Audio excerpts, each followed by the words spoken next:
कौम की माओ बहनों बेटियों को नचवाया नहीं जाता।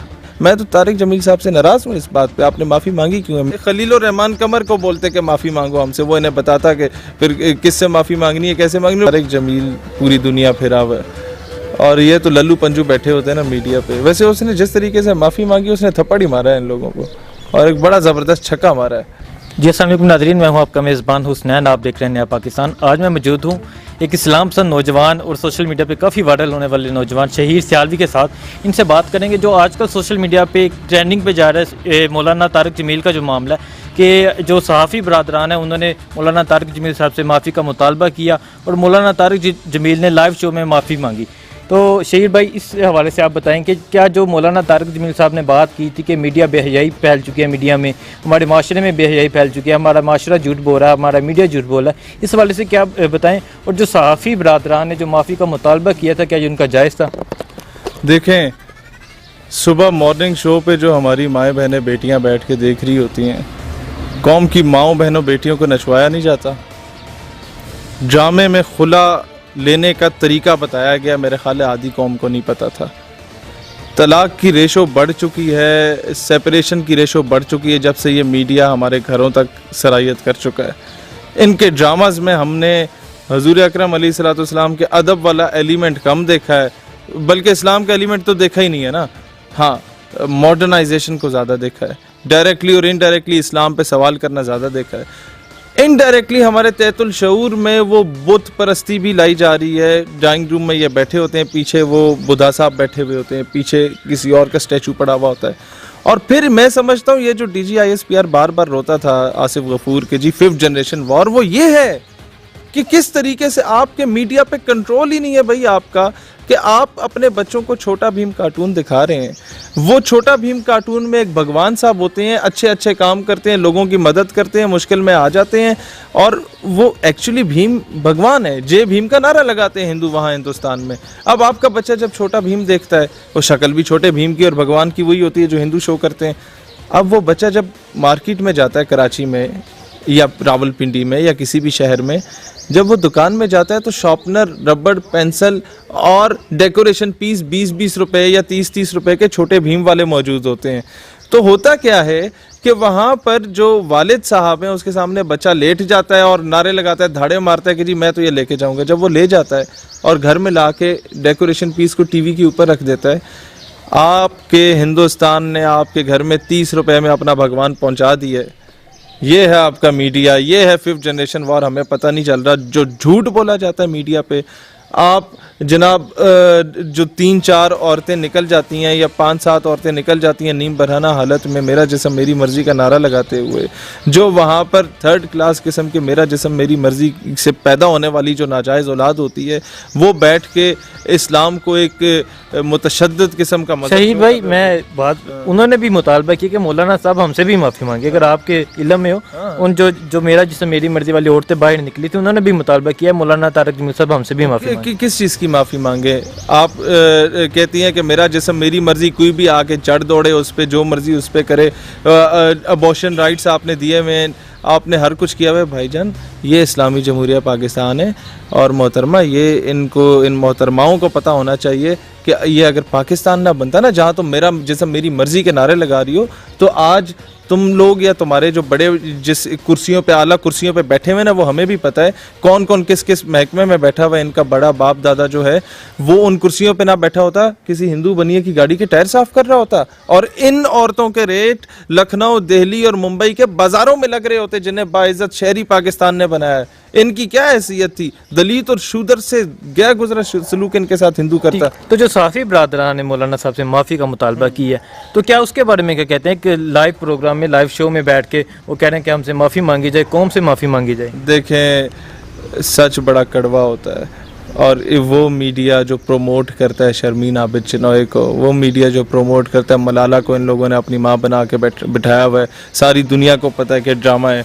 तोहमत लगा के माँ पे जो दुश्मन से दाद ले, ऐसे सुखन फरोश को मर जाना चाहिए। अपनी धरती माँ पाकिस्तान पे तोहमत लगा के बैनुल अक़वामी सतह पे वो नोबल और ऑस्कर प्राइजेस ले रहे हैं कि हर दूसरी औरत है उस पर तेज़ाब फेंका जा रहा है पाकिस्तान में, हर दूसरी औरत को स्कूल जाने से रोका जा रहा है। ऐसे लोगों को मीडिया ने चढ़ाया, झूठ बोला, फरेब किया। भाई किस चीज़ की माफ़ी मांगे? मैं तो तारिक जमील साहब से नाराज़ हूँ इस बात पे। आपने माफ़ी मांगी क्यों है? मीडिया को कहता हूँ खादिम रिजवी को बोलो ना माफ़ी मांगे, लग पता जाएगा माफ़ी मांगी कैसे जाती है। इनको भी ठीक बंदा टकरा नहीं है। अब्दुल मालिक के एक प्रोग्राम में इससे पहले खलीलुर रहमान कमर को बोलते कि माफ़ी मांगो हमसे, वो इन्हें बताता कि फिर किससे माफ़ी मांगनी है, कैसे मांगनी है। वो जो खलीलुर रहमान कमर ने भी एक बयान दिया है कि इन लिफाफा लेने वाले सहाफ़ियों को कुत्ते की मौत मरना चाहिए। इससे भी बुरी मौत मरना चाहिए, लेकिन अब मैं रोज़े की हालत में हूँ, मैं वो लफ्ज़ उस जानवर का नाम लेना मुनासिब नहीं समझता। तो आपने देखा मालिक साहब के प्रोग्राम में इन्होंने रिजवी साहब के साथ जो, बल्कि रिजवी साहब ने जो इनकी तबीयत सुथरी की थी, मैं समझता हूँ तारिक जमील साहब बड़े सादा से आदमी हैं, इनको ज़रा टेक्निकल प्ले करना चाहिए था, इन्हें शट अप कॉल देनी चाहिए थी। ये फिर किसी पे भी चढ़ दौड़ते हैं मीडिया वाले, इन्हें खुला छोड़ दो ना। ये मैं वो अल्फाज नहीं इस्तेमाल करना चाहता। आपने कहा सादा आदमी है, तो क्या इसीलिए हमारे जो साफ़ी बरादरान अहमद मीर, अब्दुल मालिक, मंसूर अली खान, उन्होंने क्रिटिसाइज़ किया मौलाना हादम रिजवी साहब को, इसी वजह से उन्होंने वो बार बार मौलाना साहब ने माफ़ी मांग भी ली, फिर कह रहे कौम से भी माफ़ी मांगे। देखें कौम से किस चीज़ की माफ़ी मांगे? जो बेनमाजी लोग थे उनको नमाज पे लगाने की। कौम से किस बात की माफ़ी मांगे कि जो तबलीगी आपके गेट के बाहर आता है, आप उससे झूठ बोलते हैं कि जी पापा सो रहे हैं, आप उससे झूठ बोलते हैं कि जी मेरे पेपर्स चल रहे हैं, आप उसे एक मुंह गाल पे थप्पड़ मारते हो, कहते हैं यार थप्पड़ मार दो, कोई मसला नहीं है, आ जाओ नमाज पढ़ लो मेरे साथ। वो आपसे पैसे भी नहीं लेता, खैरात भी नहीं लेता, ज़कात भी नहीं लेता, सदका भी नहीं लेता, उसका अखलाक इतना अच्छा होता है, अपना घर बार छोड़ के तुम्हारी फिक्र में आया हुआ होता है। इस बात की माफ़ी मांगे वो? और तारिक जमील का क्या काम है? उसने मेरा ख्याल है ये जो मम्मी डैडी बच्चे हैं ये यूनिवर्सिटीज़ के, इनको 2-4 नमाज़ें पढ़ा दी हैं, इस बात की माफ़ी मांगे? किस बात की माफ़ी मांगे? मैं समझता हूँ मजहबी तबके का अपना कसूर है। कसूर तारिक जमील साहब का है कि उन्होंने बड़ा खुला हाथ दिया हुआ है इन लोगों को। कसूर तबलीगी जमात का है या दावत इस्लामी का कि इन्होंने बड़ा खुला हाथ दिया हुआ है, इन्हें औकात में रखा जाता। ये जितने लोग इस्लाम के खिलाफ बकवास कर रहे हैं या डायरेक्टली और इनडायरेक्टली मौलाना हजरात के बारे में बोल रहे हैं, चाहे वो किसी भी मकतब फ़िक्र का मौलाना है, स्कूल ऑफ थॉट एक अलग चीज़ है, he is preaching Islam, so you must be able to defend your religion, और आप अपनी कॉज को डिफेंड करें, इन्हें शट अप कॉल दें। नहीं देंगे तो ये हमारे सर पे बैठे हुए होंगे। ये लिबरल माफिया जितना भी आपने देखा है ना असम्बलियों में, तो ये घुस गया। ये इजराइल की हमायत में डायरेक्टली इनडायरेक्टली बातें करना तो ये लोग शुरू हो गए हैं। इन्हें वक्त पे लगाम दी जाती तो आज ये जरूरत ही ना होती इनकी। ठीक, जब उन्होंने माफ़ी मंगवाई तो उन्होंने समझा कि हमारा कद बड़ा होगा, हम अब माफ़ी मंगवाएंगे, लेकिन हमारी जो नौजवान नस्ल, आपने कहा उन्होंने जो सोशल मीडिया पे ट्रेंडिंग जारी है, अभी तक 2 रोज़ गुजर चुके हैं। अच्छा, एक चीज़ मैंने देखी है कि तारिक जमील पूरी दुनिया फिरा हुआ है, और ये तो लल्लू पंजू बैठे होते हैं ना मीडिया पे। वैसे उसने जिस तरीके से माफ़ी मांगी, उसने थप्पड़ ही मारा है इन लोगों को, और एक बड़ा ज़बरदस्त छक्का मारा है। जुवेद चौधरी साहब को भी कहा क्या आप मजाक कर रहे हैं, अगर आपने वो प्रोग्राम सुना हो? नहीं, उसने बड़ा ज़बरदस्त किया। ओवरऑल अगर देखा जाए तो माफ़ी मांगना ना मांगना है समथिंग एल्स। पब्लिक ने शो कर दिया है कि मीडिया वालों की औकात क्या है, कौन कितना लिफाफा लेके किसके पीछे पूछा लगा के फिर रहा होता है, कौन झूठ बोलता है, कौन 60 लाख लोग जब आपके पिंडी में इकट्ठे होते हैं एक जनाजा पढ़ने के लिए उसको ब्लैकआउट कर देता है, और कौन ऐसा है जो कि 13-14 शम्मे वो मशलें जला के नीम बहराना। अभी भी अगर मैं आ रहा था तो मीर शकीलुर रहमान को रहा किया जाए, यहाँ एहतजाज हो रहा कमेटी चौक में। कितने लोग थे? 14-15 लोग। और ये ब्रेकिंग न्यूज़ है। आगे आप अंदाज़ा लगा लें, 60 लाख बंदों का जनाजा वो नहीं नज़र आएगा। 12-14 निकल जाए सलमान तासीर की वो मोमबत्तियाँ लेके, तो वो जनाब पूरे पाकिस्तान में चल रहा होगा। ड्रामा है, झूठ है, फरेब है। वो औरतें निकली जनाब, हमें हमारा हक दो, क्या नाम था वो, सरफरोशी की तमन्ना, जब पड़े ना लितर और पुलिस ने की FIR, तो फिर कहते हैं जी हमारे साथ जाती होली है। तो भाई फिर सरफरोशी की तमन्ना किधर है? देखना है जोर कितना बाजू है कातिल में, किधर है भाई वो शेर? कहाँ भगत सिंह, कहाँ उसके साथ तुम लोग जाके मिल रहे हो? कहाँ ची गुवेरा, कहाँ जाके मिल रहे हो? वो ची गुवेरा और भगत सिंह को भी बेचारों को तरस आता होगा कि यार हम इतने गए गुजरे थे कि ये लोग हमारे पीछे चले गए। वो एक उनका मकाम हुआ करता था माशरे में, फ्रीडम फाइटर्स थे वो लोग। लेकिन मसला ये है कि हर चूड़ा चमाड़ उनके पीछे जाके समझता कि आज हम भगत सिंह बन गए। वो उन दोनों शख्सियात को अगर देखा जाए तो वो कभी भी इस्लाम के बारे में गलत नज़रियात नहीं रखते थे, अदब की निगाह से ही देखा करते थे। ठीक, आप साफ़ी ब्रादरान को क्या पैगाम देना चाहते हैं जो उन्होंने ये एक स्टेप उठाया कि हमने एक आलम हमारा माशरा इस तरफ चला गया कि का हम आलम दीन से माफ़ी का मुतालबा कर रहे हैं? देखें, मसला सिर्फ ये है ना, एक आलिम दीन इंटरव्यू दे रहा था एक ऑफिसर को, और ऑफिसर था उसने हमारी तरह इंजीनियरिंग की हुई थी और एक बड़ी पोस्ट पे बैठा हुआ था, किस महकमे का था मैं नहीं बताना चाहता, तो उसे ख़तीब रखना था मस्जिद का, तो वो इंटरव्यू देने आया। तो आलिम दीन से उसने कहा जनाब अच्छा आप सुनाए फ़लाँ दुआ, आप सुनाए फ़लाँ कलमा, उसने सुना दिया। कहता है अच्छा मौलवी साहब क़यामत दी निशानी दसो। सिगरेट लगा के ना उसने जो ऑफिसर था और टांग पे टांग रख के, और उसने कहा क़यामत की निशानी दसो। उसने कहा क़यामत की निशानी ये है कि एक अनपढ़ जाहिल गवार एक आलिम दीन से इंटरव्यू ले रहा होगा। ये हाल है हमारे जो इंटरव्यू ले रहा होगा कि मैं तुम्हें इस काबिल समझता हूँ अपनी मस्जिद के लिए या नहीं समझता। ये अंदाज़ा लगाएं, ये हमारे मुल्क का हाल हो चुका है कि एक दौर होता था, दो घरों में लड़ाई होती थी, मौलाना साहब आया करते थे मोहल्ले के राजीनामा कराने, उनका फैसला अटल फैसला होता था।